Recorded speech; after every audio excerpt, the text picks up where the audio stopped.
Bonjour et bienvenue sur les Mips Vagabonds. Aujourd'hui, on va s'intéresser à l'histoire de Nunu et Willump, le garçon et son Yeti.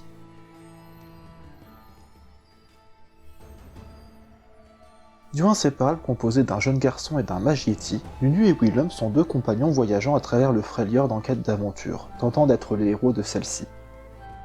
Enfant d'une notaille, tribu nomade arpentant Freljord en collectant et transmettant des chants et histoires ancestrales sur les terres gelées, la vie de Nunu bascula lorsque sa tribu subit une attaque, à laquelle ne survécurent que les enfants, secourus par les gardiens du givre de Lysandra. Willump, lui, est le dernier survivant de l'antique race des mages Yeti. Il était le gardien des derniers vestiges de son peuple, une puissante gemme prenant la forme de l'imagination des humains. Depuis sa grotte, il attendit un hôte digne de la magie qui reposa entre ses mains. Lorsque Lysandra questionna continuellement Nunu sur l'histoire d'un Yeti en particulier, l'enfant décida d'aller affronter la bête. Il ne trouva pourtant aucun monstre, mais un ami. Le garçon et le Yeti s'élancèrent dans un épique combat de boules de neige, à la fin duquel Nunu hérita du pouvoir ancestral du Yeti, transformant son imagination en réalité de glace pure.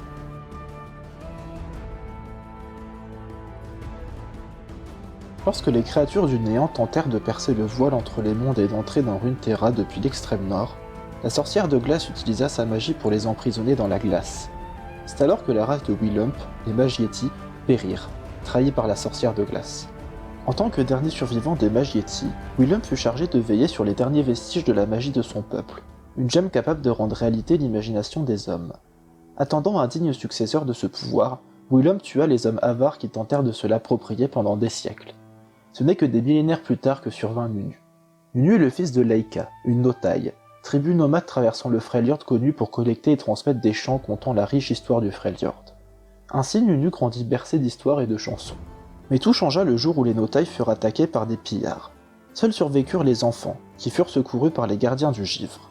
C'est ainsi que Nunu rencontra Lysandra, qui le questionnait sur les chants de sa mère, à la recherche d'une chanson en particulier. C'est alors qu'il comprit que Lysandra voulait en apprendre plus sur le Yeti, car les gardiens qu'elle lui envoyait chaque année ne revenaient pas.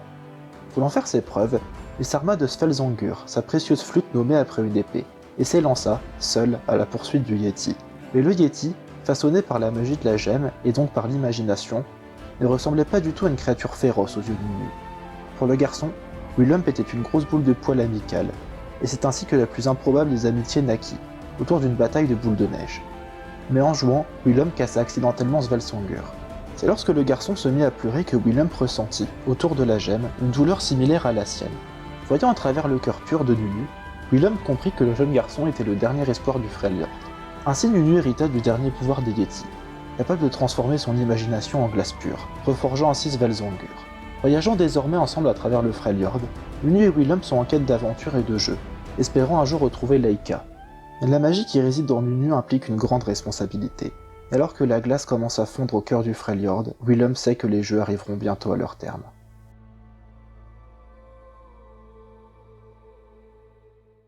Une théorie dit que les pillards qui ont attaqué les notailles sont en fait les gardiens du givre, déguisés, car Lysandra cherchait à obtenir le savoir de leurs chansons. Une autre théorie dit que Laika aurait elle-même fait partie des gardiens du givre auparavant. Lysandra a réécrit l'histoire du Freljord pour cacher sa trahison. Il serait aussi intéressant de voir ce qu'il se passerait si Willump venait en informer, par exemple Ash. Enfin, il y a fort à parier que la capacité de Nunu à pouvoir créer de la glace pure, qui est très difficile à obtenir, sera d'une importance capitale pour renforcer la barrière qui contient les veilleurs. Et c'est tout pour cette vidéo sur Nunu et Willump, j'espère qu'elle vous a plu, on se dit à la prochaine!